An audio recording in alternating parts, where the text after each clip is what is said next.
The 1918 Nobel Prize for Chemistry is probably the most important Nobel Prize ever awarded. It was given to German scientist Fritz Haber for solving one of the biggest problems humanity has ever faced.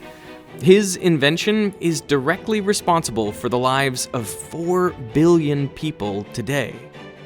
But when he received his prize, many of his peers refused to attend. 2 other Nobel Prize winners rejected their awards in protest, and the New York Times wrote a scathing article about him. He is simultaneously one of the most impactful and tragic scientists of all time. Perhaps more than any other single person, he has shaped the world we live in today.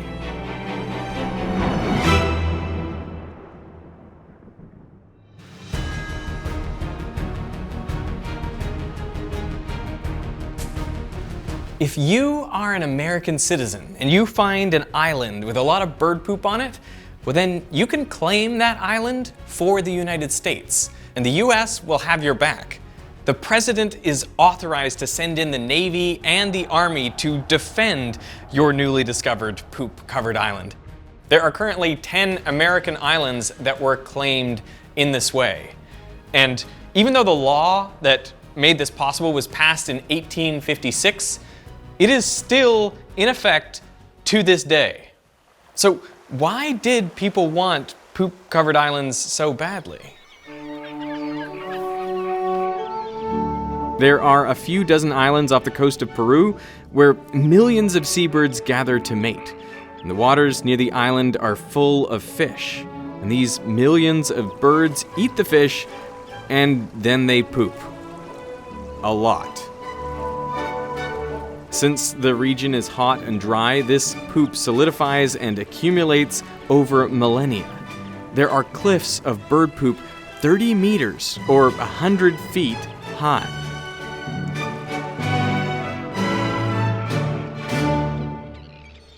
Technically, bird poop is called guano, and by the mid-1800s, buying and selling bird guano was big business. The price rose as high as $76 per pound, meaning you could trade 4 pounds of guano for 1 pound of gold. So why was there such a big market for bird poop? Well, to answer that, we have to look inside the human body. By weight, most of our bodies are made up of oxygen, carbon, and hydrogen. But the 4th most common element is nitrogen. Nitrogen is part of the amino acids that form proteins. It's part of hemoglobin, the compound that carries oxygen in red blood cells, and it's a central component of DNA and RNA. Nitrogen is essential for all life on Earth. We get our nitrogen by eating plants, or animals which have eaten plants, and plants get their nitrogen from the soil. The problem is, if you farm the same soil year after year, you harvest the nitrogen out of it. And eventually, there isn't enough nitrogen for healthy plants to grow. They can't produce enough chlorophyll to photosynthesize, which stunts their growth. Their leaves turn yellow, and they are more susceptible to pests and disease. Crucially for farmers, nitrogen deficiency means smaller yields. The way to fix this is to add nitrogen back into the soil, which is where bird guano comes in. Guano is up to 20% nitrogen. Hundreds of years ago, Incan farmers realized that adding guano to their soil made crops grow taller. This is what allowed them to grow food in places that were previously unfarmable and expand their empire. South America's rich deposits of bird poop did not go unnoticed by the rest of the world. In 1865, Spain went to war against its former colonies of Peru, Chile, Ecuador, and Bolivia for control of their guano-laden islands.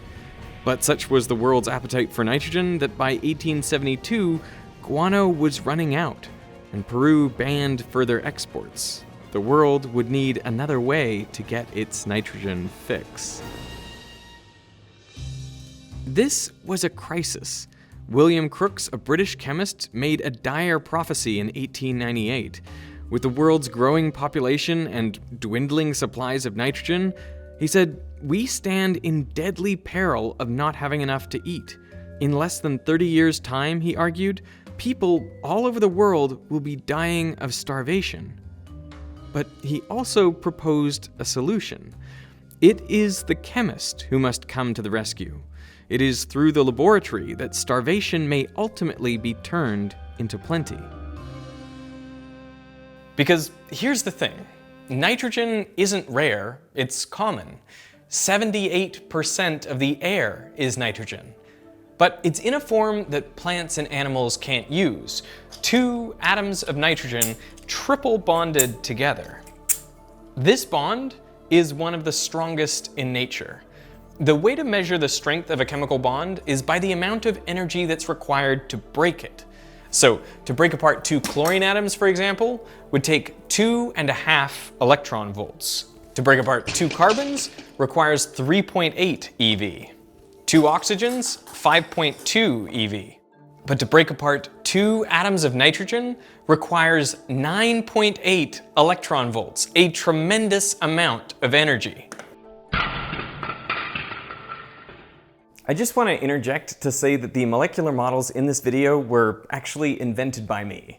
These are Snatoms, a product I kickstarted about 8 years ago, where all the atoms snap together magnetically. So you can feel the attraction between atoms and hear the energy released when bonds form. The resulting molecules look and behave more like real molecules, and they are quicker and easier to form and break apart. Snatoms are for sale on Amazon and snatoms.com, so I will put some links down in the description. Now, this video is a repost. The original upload got over 14 million views, and then suddenly it was age restricted and demonetized. But I think it's a really good video, so we're reposting it with the offending section removed. It's a reminder that you can't always count on YouTube monetization. So if you want to support these videos, please consider purchasing Snatoms if you want some, or supporting us on Patreon. And now back to splitting nitrogen molecules. There are 2 processes that do this naturally. Lightning releases so much energy it breaks apart N2 into individual nitrogen atoms. They then quickly react to form nitrogen oxides, and these molecules stay in the atmosphere until they react with water droplets in clouds and fall to the ground in rain. There are also a few types of bacteria living in soil that can break the N2 bond, using a tremendous amount of energy to do so. And they make nitrogen available for plants. But bacteria only replenish the nitrogen slowly, and there's not enough lightning to produce nitrogen compounds at scale. So chemists tried. In 1811, Georg Hildebrandt mixed nitrogen and hydrogen in a sealed flask, trying to make ammonia, one of the nitrogen-containing molecules found in guano. When that didn't work, he submerged the flask 300 meters underwater to increase the pressure. And that didn't work either, but he was on the right track. Increasingly sophisticated versions of these experiments were carried out over the following 100 years. All of them failed. So when Fritz Haber became interested in this problem in 1904, he was joining a long line of failed chemists. He was 36 years old, working as a low-level academic at the University of Karlsruhe. He was also a new father, with a 2-year-old boy named Hermann and a wife, Clara, who was one of the first women to get a PhD in chemistry.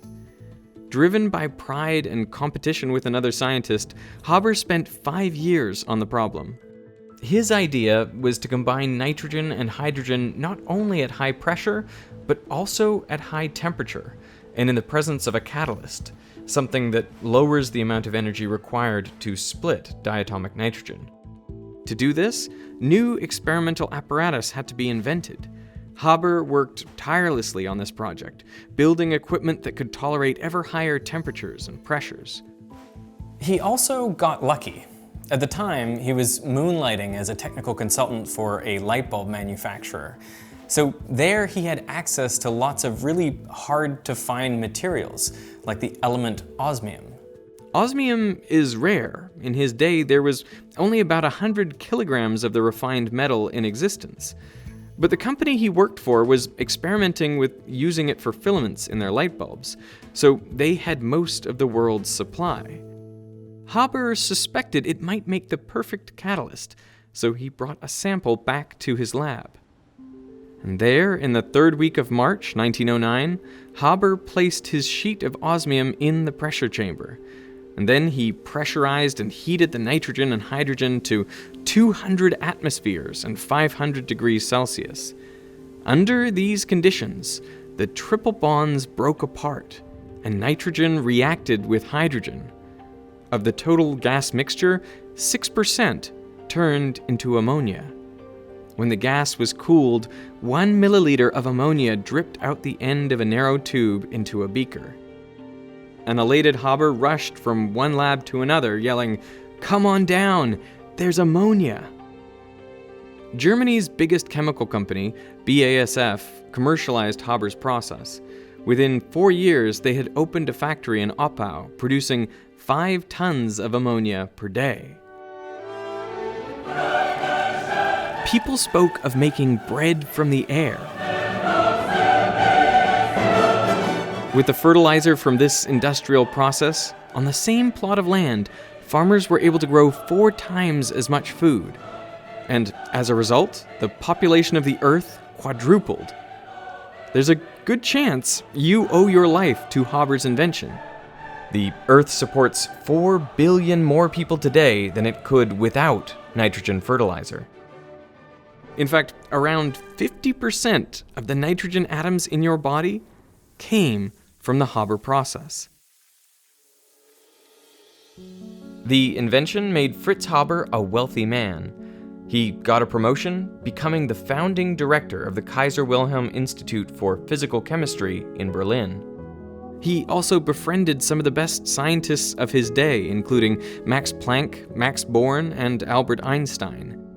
After Einstein separated from his first wife in 1914, he stayed the night at Haber's house. But if Haber was so well regarded, why was he shunned by colleagues when he won the Nobel Prize? Well, it all comes down to what happened in World War I. When the war broke out, Haber volunteered for military duty. Unlike pacifist Einstein, who denounced the war, Haber was a patriot. He wanted to use his expertise to help his country. Only a few months into the war, the German army was already running out of gunpowder and explosives. Ammonium nitrate, besides being an excellent fertilizer, is also an explosive. Just look at what happened in Beirut in August of 2020.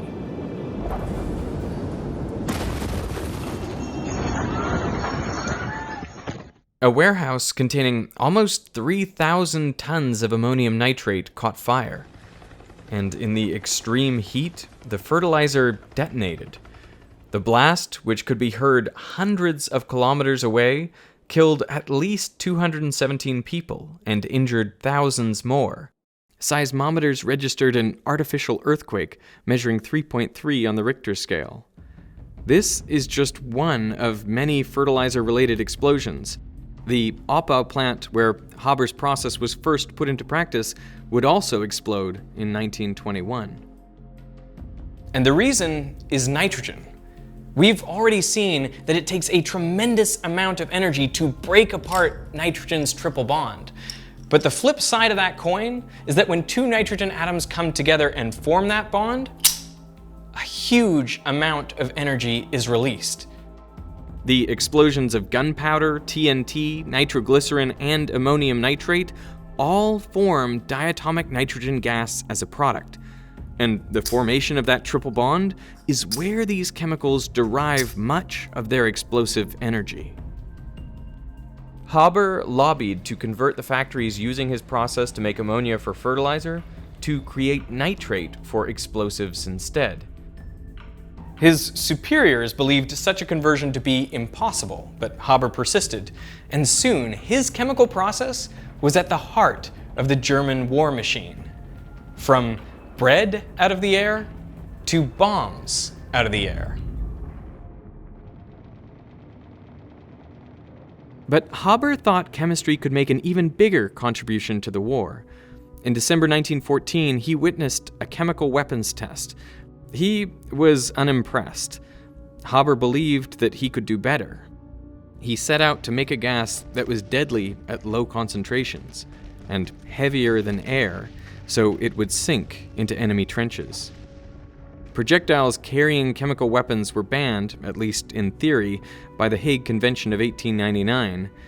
But in practice, after the start of the war, Germany, France, and Britain all experimented with chemical weapons. Haber converted his wing of the Institute into a chemical weapons laboratory, and after only a few months of work, he zeroed in on chlorine gas. An employee, Otto Hahn, expressed his discomfort about the new weapon. Haber told him, innumerable human lives would be saved if the war could be ended more quickly in this way.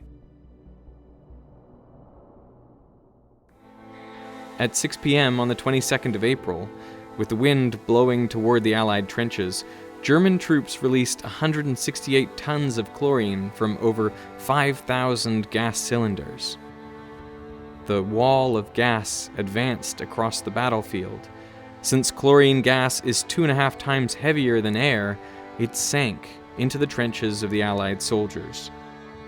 Any soldier that inhaled a lungful of the gas suffered a terrible death. Chlorine irritates the mucous lining of the lungs so violently that they fill with liquid.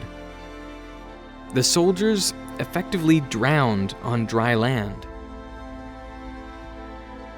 More than 5,000 Allied soldiers died this way in the first attack. Haber was promoted to the rank of captain. Haber spent the rest of the war running his institute, researching chemical weapons, gas masks, and pesticides.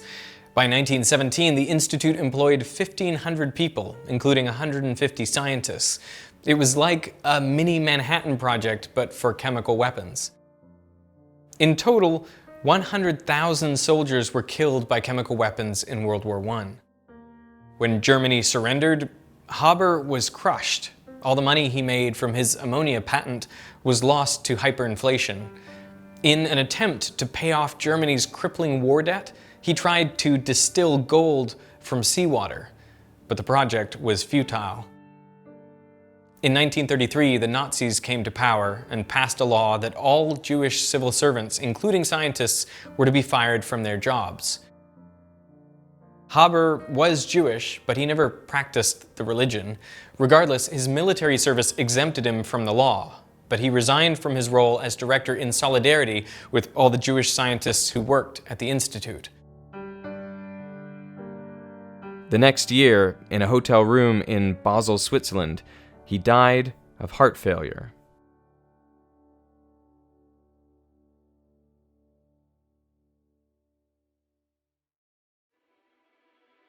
Immediately after World War I, Haber's institute developed a cyanide-based insecticide.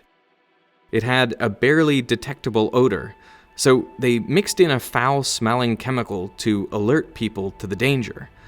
The resulting gas was called Zycon B. A decade after Haber's death, the Nazis requested chemists remove the foul-smelling component. And this form of Zycon B, the chemical developed at Haber's institute, was then used to perpetrate the Holocaust.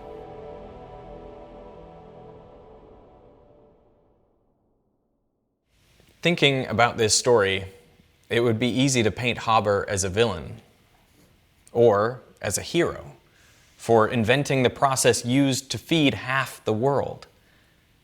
But another approach is to regard him as irrelevant to the larger story, because someone else would have figured out a way to process nitrogen out of the air, and other scientists were developing chemical weapons. Over the past few centuries, science and technology have improved our lives immeasurably, but they have also given us ever-increasing ways to destroy ourselves. I think it'd be great to believe that we could ask scientists to only work on problems that are good for humanity. But the reality is that every bit of information is a potential double-edged sword. You don't know the outcome of your research or how it might later be used. Ammonium nitrate is both a fertilizer and an explosive. So the real question is, how do we keep increasing our knowledge and control of the natural world without destroying ourselves and everything else on this planet in the process?